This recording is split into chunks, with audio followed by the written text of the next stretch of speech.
Yan mga kaulam, mga kakuking, nakikita nyo naman mga kakuking. Isa yang malaking tuyo mga kakuking. Pipino, sibuyas, kamatis, and then itlog na po mga kakuking. Alam nyo na, tayo ay maglalagpang. Tsaka yung ating panimpla sa linagpang ay ang piniratong malaking isdang bisang sa amin mga kawaiti. So ayan mga kawaiti, ayan pulang itlog, ayan ang sarap mga kakuking. Ito 120 pitot mga kakuking. Ang sarap ng pagkakadaing at tita nyo namang fresh pa siyang dinaing. So tara, samahan niyo ako mga kakuking. Ipakita natin kung paano natin ginagawa mga ganitong klaseng ulam sa simpleng appetite or cravings natin mga kakuking. Ayan o, ayan na.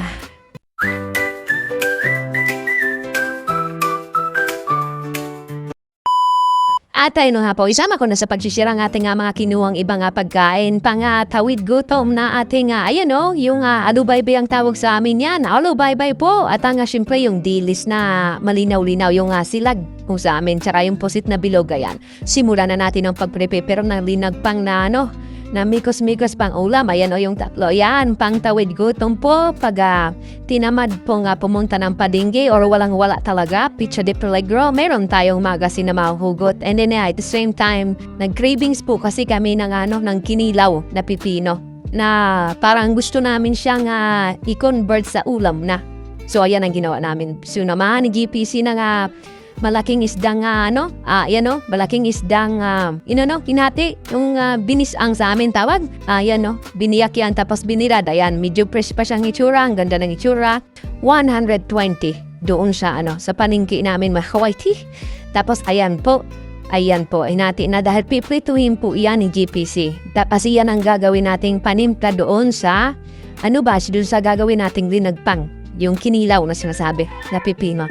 Ang sistema dyan, kakain ka susubo ka ng kanin, susubo ka ng karagdagang itlog na maalat or ito, tapos panulak mo yung dinagpang. Ang sarap ng lasa niyan mga kawaiti. So itabi natin to, ipotos-potos natin. Balot natin, lagyan natin dun sa hanging hanging basket na sinasabi. So ayan. Ang gagawin po ni GPC dyan is ibababad niya po ang ganyang ibababad niya po yan bago niya prituhin. Kasi po, pag ganyang kalalaking ganyan na yan, mataas ng pagtimpla ng yan. Mataas ang timplada ng asin yan. Kasi yung pagtutuyo, sinasawsaw muna yan sa timpladong tubig. Para pagkatuyo niya, yung tubig na nakaano sa kanya is papasok dun saan, yun ang papalasa mga kawaiti. Ang nagpapadagdag na lang sa bango is yung freshness ng ng tuyo. So yan, ibababad yan ng GPC. Para yung asin ba? Yung asin mostly kasi pag ganito, pag kayo nakakain ng ganito, maalat-alat. So si GPC, matik na yan kasi lumaki yan sa tabing dagat din. Alam niya na yung sistema. Kaya binababad niya sa tubig para maalis na at mabawasan ang asin mga kawaiti. Ayan o. Gagayat-gayatin na natin ang sibuyas. Siyempre, dito, simple lang. Babad sa suka, konting asin, konting timpla. Ang importante is yung lasa niyan. Ang napakasarap mga kawaiti. Yung parang kinilaw siya. So, tansyado mo kasi kung gusto mo ng masim-masim, maghigup-higup ka doon. Tapos sundutin mo ditong sibuyas. Kasi si GPC kasi, ang tagal mawala ang trangkaso niya. Laging nauranan kasi hindi makapagpahinga yan.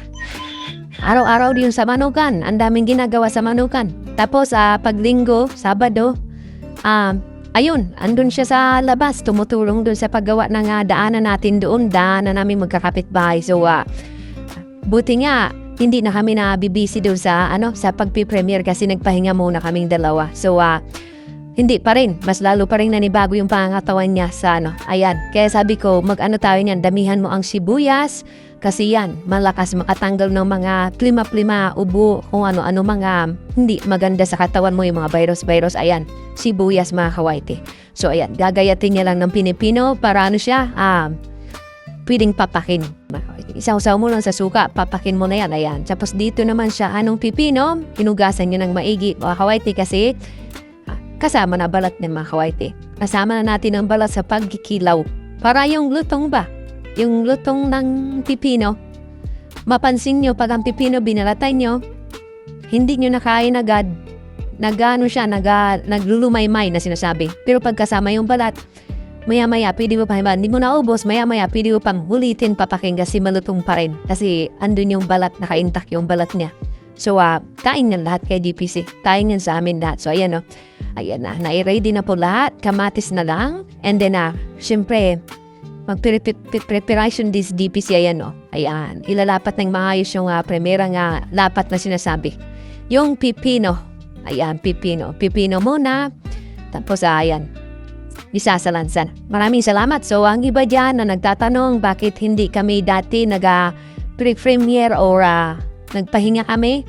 Kasi po, mayroon si GP Sing nakita dun sa kakamasid niya dun sa YT Studio. May nakita siyang kailangan gawin para maayos ang yung yung healthiness ng channel. Kasi yung sinasabing shadow ban, naka-shadow ban po ang parehas naming account. Ayon lang sa kanyang analisasyon o pagtingin. So, ako naman sisunod, shadow ban ang mga account. Ang kailangan magpahinga muna sa mga bagay na nagpapa-shadow ban. So, nag-stop kami mag-frame. Tapos, by January nga, daritong January na kami nag-start kasi So, marami kaming kailangang iwasan kasi ang kailangan para maalis ang shadow ban is yung mga ginagawa mo dati, kailangang ibahin mo yun.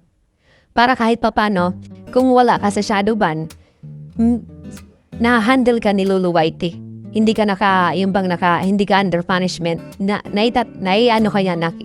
Na ilalagak niya ang iyong video sa ibang tao. Yung impression na binibigay niya is tumataas. So, mas malaki ang views na madadat na natin sa mga bagay na yon. Pag naka-shadow ban ka mga kabreed, mga kawaiti, sariling sikap mo yan. Hindi na yan gagala na video mo, mga kawaiti. Hindi na sila talaga gagala. Gagala lang yan dun sa mga kagrupo mo. Yung ka-subscriber mo, pero yung hindi nila bibigyan ng maganda-gandang impression yan. So, ayan, no. Ayan na, kawaiti. Hindi, si GPC naman, trial and error. So, pag may something siyang naiintindihan na parang, nga, i-try natin. Pag hindi pa rin, balik sa dati. Ganun lang naman yung trial and error. I-trial and error. Wala namang problema para sa kanya. So, kami naman, hindi naman tayo mga isip bata na maintindihan naman nila yan pag ito lang naman kami kung ano lang. Balik kami dun sa dati na kung sino lang ang mabuti, kailangan bigyan ng sukla mo ng mabuti.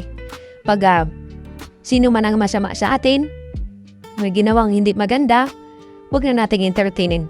Ganun lang naman yan. Huwag na nating bigyan ng panahon ng mga bagay na hindi maganda para sa atin. Yung tipong kasi nga, ang pag-whitey, good vibes lang.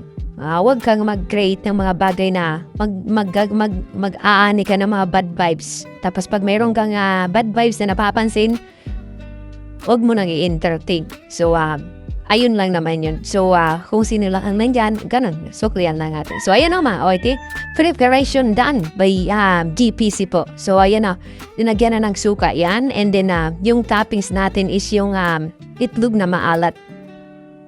Tapos, lagyan ng suka. Ayan lang yan. Tapos, yung isda na yun, no? Pipritusin na natin yung isda na yan. Pipritusin, no? Ayan, no? Ang kinilaw or nilagpang na pipino na may kamatis sibuyas. Yun lang. Kasi may konting paminta. Konting asin. Ayan lang siya. So, ayan, no? Prinito na natin ang ating nakababad na daing.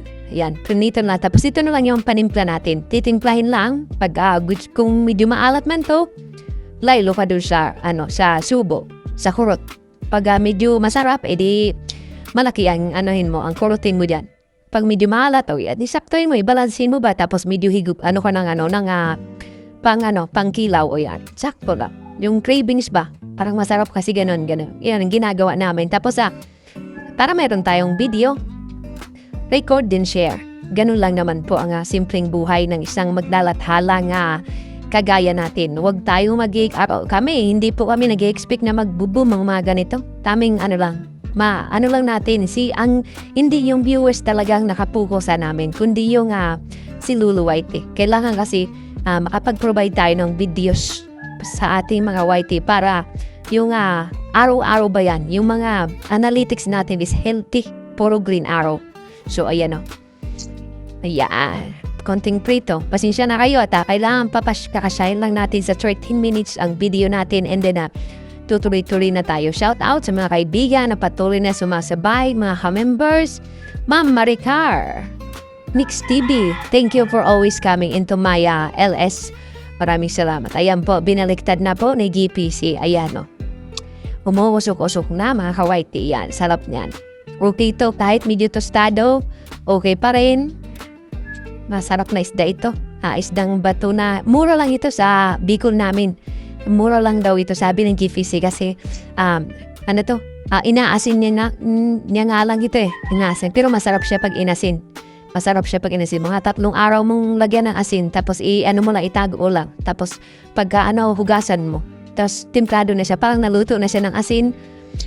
Tapos diyan mo na prituhin. May mga ganong sistema yung pagbuburo na sinasabi. Yan, marunong si DPC magburo, marunong siyang maggawa ng bagong, mga diskarte bang pang mahihirap talaga. Si DPC pa, halatado naman masyado. So, yan o. Tuloy-tuloy lang tayo sa pag-share. Ayan, prito na. Malapit na itong matapos mga ka-YT. Malapit na matapos ang ginagawa natin.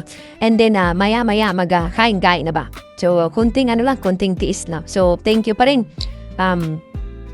Maaaring pag may improvement sa gagawin namin namang desisyon, tuloy. Pag hindi mag-improve, hanap naman ng ibang teknikan, ibang style. Hanap naman ng style. Pag hindi na naman, hanap na naman kung saan lang medyo nag-click tayo. Doon lang kami mag-i-stay. Pag tingin natin hindi nag-click, huwag na natin pagurin ang sarili natin kung hindi naman tayo nag-click doon sa ginagawa nating sistema sa pag-YT. Ang importante lang makagawa alam ng shorts, tapos video sa araw-araw. Ayan na. So ayan medyo tinusta ng GPC para masarap-sarap daw. So ayan ka-YT, ka-ulam, ka-cooking. So free tong isda, check. Yung dinagpang natin doon, check. Si Ma'am Gabs naglagay na ng kanin, check. And then syempre, malamig na tubig, ayan na. Na kami, gumurog-murog na. Magnipa-nipa na kami, mag-grind na kami. Manguso namin mag-grind na doon sa mesa. Naka-ready na lahat doon. Malamig na tubig. Nang linagpang, isang mangkok. And then let's go na. Kainin na natin ito mga ka-YT. Tapos ayan ayan mga ka-YT. Ayan, ilalagay na natin to sa platito maliit. And then, ready na at nag-aantay na dun si Gabs. So, syempre for the video tayo. For the video, para kahit pa paano, mayroon na namang tayong pangpakain sa ating channel. So, ayan Ayan, let's go! Maraming salamat and then hopefully po mga kabrid, lagi na kayong okay.